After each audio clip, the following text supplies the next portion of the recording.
সাকিবের ছবি, এত বড় ছবি, মাই গড, কত বাজেট, কেমন করে হলো? 2019 সালে এই সাক্ষাতের পরপর কিন্তু সাকিব খানকে কিন্তু প্রচুর পরিমাণে ট্রল হতে হয়। ঠিক 6 বছর পর সাকিব খানের পরিণতি আর সেই 2019 সালে সাকিব খানের পরিণতি এক ছিল। বরবাদ ছবি কপি, বরবাদ ছবি নকল, এই সকল ব্লেমকে সাকিব খান নিজ মুখে করে দিয়েছে। আমি এখন কথা বলবো বর্তমান বাংলাদেশের সর্বোচ্চ আলোচিত ছবি বরবাদ দিয়ে। বর্তমান বাংলাদেশের কমার্শিয়াল মুভিগুলোর মধ্যে আমি মনে করি বরবাদ সবসময় উপর লেভেলে থাকবে।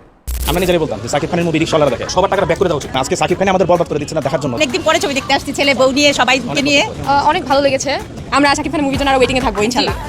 খুব সুন্দর, অ্যামেজিং, অ্যাকশন সবকিছুই ভালো ছিল। বেসিক্যালি সাকিব খানের মুভি খুব একটা আগে দেখা হতো না, বাট যে ও খুব ফ্যান ছিল, তো পোস্ট করে এর আগে লাস্ট মুভিগুলো তোমাও দেখলাম, তারপর তুফান, বাট আজকেটা বেস্ট ছিল, আগেরগুলো থেকে আজকেটা বেস্ট ছিল। আমি যখন ভিডিও রেকর্ড করছি ততক্ষণে বাংলাদেশের আলোচিত ছবি বরবাদ 7 দিনে কিন্তু বক্স অফিসে কালেকশন দিয়েছে। যদিও বাংলাদেশের বক্স অফিস বলতে কোনো কিছু নাই, তারপরে কিন্তু প্রযোজক এবং ছবির পরিচালক বাংলাদেশের সকল টিকিট সেলসের উপর নির্ভর করে তারা একটি রিপোর্ট করেছে, যেখানে বাংলাদেশের ছবি বরবাদ 7 দিনে কালেক্ট করে ফেলছে অলরেডি 27 কোটি প্লাস। বাংলাদেশের ইতিহাসে সবচেয়ে ভায়োলেন্সের যদি কোনো ছবি থেকে থাকে এখন অবধি, তো সেটা হচ্ছে বরবাদ। তো আপনি যদি বাংলাদেশে থেকে ভায়োলেন্সের ছবি দেখতে চান, তো সেই ক্ষেত্রে আপনাকে দেখে নিতে হবে বরবাদ।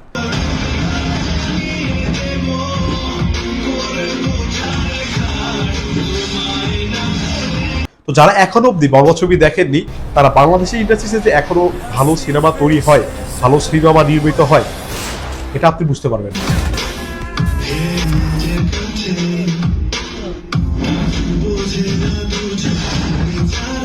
আমরা কখনো কল্পনা করতে পারি না শাকিব খান কখনো এরকম নিজেকে এরকম ট্রান্সফরমেশন করতে পারবে, নিজেকে এমন ভাবে উন্নত করতে পারবে। নিজেকে কেমন করে পরিবর্তন করতে হয় সেটা হয়তো শাকিব খানকে দেখে আমাদের শেখা উচিত। বরবাদের সবকিছু শুরু করে কস্টিউম থেকে শুরু করে বরবাদের প্লেসমেন্ট, বরবাদের ডিজাইন একদম ছিল তুখোর বলিউড লেভেলে, যেটা বলেও ভুল হবে না।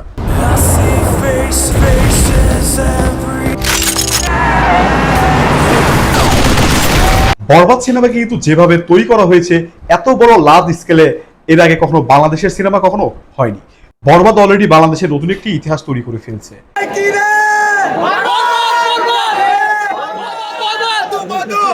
আমরা দেখেছিলাম আমাদের সিঙ্গেল স্ক্রিনে, যেখানে কিন্তু সাধারণ মানুষ ছিল উপচে পড়া ভিড়, আর সাধারণ মানুষ বরবাদ দেখতে এত পরিমাণে আগ্রহ ছিল এবং বরবাদ মুভির সময় তারা এত এনজয় করছে যেটা আসলে চোখে দেখার মতো। এবার আসি চরিত্রের বিষয়ে। তো প্রথমে চলে আসবে শাকিব খান। তাকে নিয়ে আসলে কিছু বলার নাই, কারণ প্রতিটা মুভিতে প্রত্যেকটা ক্যারেক্টার আলাদা আলাদা ক্যারেক্টার করতেছে আর জাস্ট নিজেকে ভেঙে চুরে আগুন করতেছে। এই ছবি তো তার ধারা অব্যাহত ছিল। শাকিব খান যতক্ষণ ক্যামেরার সামনে ছিলেন, দুর্দান্ত একজন বড় লোক বাবার বিগড়ে যাওয়া ছেলের অভিনয়, এই চরিত্রটাকে কিন্তু শাকিব খান একদম মাস লেভেলে অভিনয় করছে, যা ফাটাফাটি। ঠিক আছে, তো প্রিয়তমা থেকে শুরু করেছেন প্রিয়তমা, রাজকুমার, দরদ এবং তুফানের বরবাদ, প্রত্যেকটা ছবিতে তার শাকিব খানের আলাদা আলাদা লুক, আলাদা আলাদা চরিত্র, যেটি কিন্তু বাংলাদেশের অভিলাবাদেরকে কিন্তু নতুন করে আরো হলে আনতে আগ্রহিত করছে। এরপর আসছে অভিনেত্রী ইধিকা পল। প্রিয়তমার পরে আবারও নতুন করে শাকিব খানের হাতে আবারও ইধিকা পল। ইধিকা পলের জায়গা থেকে কিন্তু সে কিন্তু সুন্দর একটা দুর্দান্ত একটা অভিনয় করছে।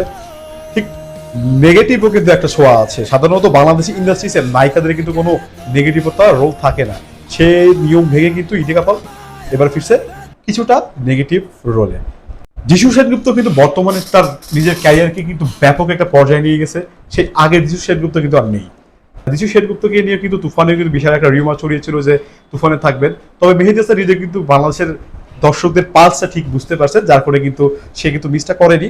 যে যিশু সেনগুপ্ত কিন্তু এই মুভিতে তিনি রেখেছেন এবং যিশু সেনগুপ্ত তার দিক থেকে কঠিন একটি অভিনয় করছেন এবং যিশু সেনগুপ্ত পুরো ছবিতে আহামরি বেশি একটা স্ক্রিন টাইম পাননি, বাট যতটুকু স্ক্রিন টাইম পেয়েছেন 100 লেভেল রাখার চেষ্টা করেছেন। যদি আরো একটি কিন্তু সাকিব আর যিশুর কেমিস্ট্রি কিন্তু রাখা যেত। তো ওভারঅল সবকিছু মিলে আমি বলতে চাই, বাংলাদেশের ছবিগুলো যারা এখনো দেখা বন্ধ করে দিয়েছেন, যারা হলিউড বলিউড যারা দেখে দেখে অভ্যাস হয়ে গেছেন, আমি বলবো যে আমাদের এই বাজেটে আপনারা এই মুভিগুলো দেখে আশা করি হতাশ হবেন না। বাংলা ছবি দেখুন, বাংলা ছবির পাশে থাকুন, কারণ আপনি যদি ছবি না দেখেন তাহলে বাংলাদেশের ছবি কিন্তু কখনোই উন্নত হবে না। বরবাদ যদি আপনি না দেখেন, দাগি যদি আপনি না দেখেন, জঙ্গলি যদি না দেখেন, তাহলে পরবর্তীতে কিন্তু বাজেট বাড়বে না।